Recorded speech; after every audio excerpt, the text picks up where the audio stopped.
विष्णु और मदन नाम के दो भाई रहते थे। बड़ा भाई विष्णु बहुत ही अमीर था और छोटा भाई मदन बहुत ही गरीब। विष्णु ने गांव में बहुत सारे व्यापार करके पैसे और जमीन जायदाद कमाई थी। मदन के पास जो जमीन थी उसी में खेती बाड़ी करके वो जीवन बिताता था। कुछ दिन बाद उस गांव में बहुत अकाल पड़ गया था। विष्णु धनवान होने के कारण अकाल के समय उसे कुछ भी कष्ट नहीं हुआ, लेकिन उसके भाई मदन के पास खाने के लिए खाना भी नहीं था। इस तरह कष्टों में वो अपना जीवन बिता रहा था। थोड़े दिन बाद मदन अपने परिवार के पालन पोषण के लिए पैसे मांगने अपने बड़े भाई विष्णु के पास जाता है, लेकिन अपने छोटे भाई का कष्ट ना समझकर विष्णु ने कहा कि मेरे पास अभी तुम्हें देने के लिए कुछ भी नहीं है, तुम यहाँ से चले जाओ। ऐसा कहकर उसे वहाँ से भेज देता है। इस तरह मदन बहुत निराश होकर वहाँ से जाते रहता है। रास्ते में उसे एक पेड़ के नीचे स्वामी जी मिलते हैं। स्वामी जी के पास मदन ने जाकर अपना दुख का कारण बताया। सब कुछ सुनकर स्वामी जी ने मदन से कहा, देखो बेटा, अपने कष्ट के लिए निराश मत होना। तुम्हारा जीवन किस तरह बदलेगा कोई नहीं जानता। मैं तुम्हारे किस्मत की परीक्षा करने के लिए तुम्हें एक पत्थर देता हूँ।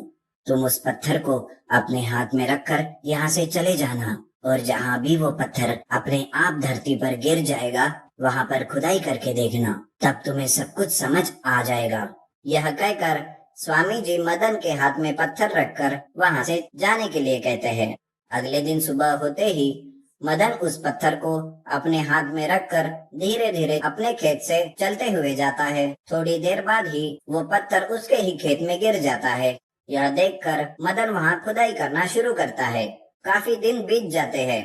खोदते खोदते वह जमीन में एक सुरंग बना लेता है।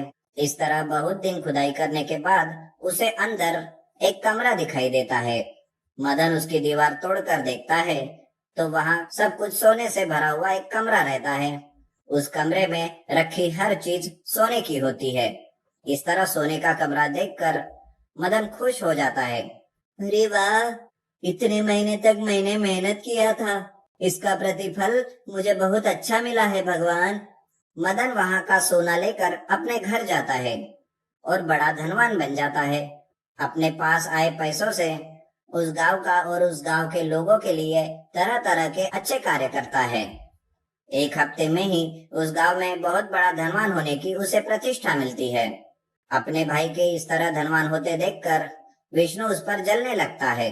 फिर एक दिन विष्णु भी स्वामी जी के पास जाकर कहता है, स्वामी जी, मेरे भाई के जैसा मैं भी बहुत बड़ा धनवान होना चाहता हूँ। आपके दिए गए पत्थर की वजह से ही मेरा भाई धनवान हुआ, ऐसा कहकर लोग गांव में बातचीत कर रहे हैं। बिल्कुल वैसा ही पत्थर आप मुझे भी दीजिए स्वामी। स्वामी जी उसके लालच को देखकर एक पत्थर उसके हाथ में रखते हैं और उसके साथ क्या करना है बताकर वहां से जाने के लिए कहते हैं। विष्णु बहुत आशा करते हुए उस पत्थर को अपने हाथ में रखकर आगे बढ़ता है। थोड़ी देर बाद वह पत्थर उसके हाथ से फिसल कर नीचे गिरता है। विष्णु के मन में यह बात आती है कि और थोड़ी दूर गया तो उसे बहुत ज्यादा खजाना मिल सकता है।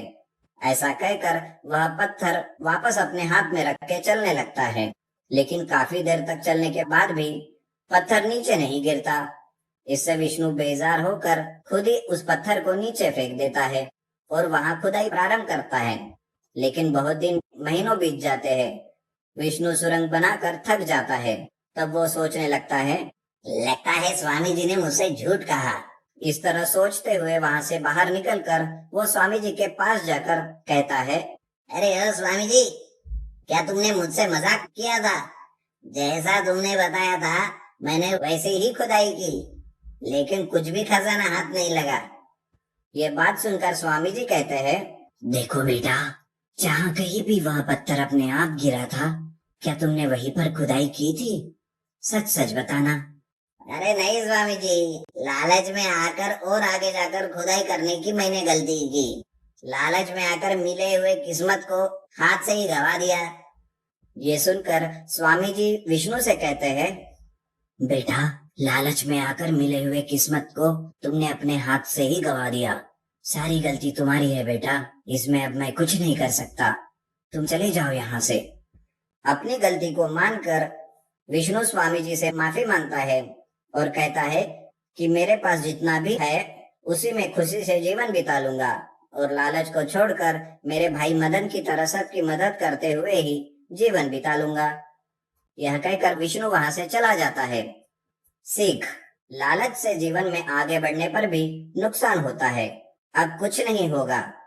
लोगों की कष्ट के समय में सहायता करते हुए अपना जीवन बिताने से अपनी किस्मत अच्छी हो जाती है।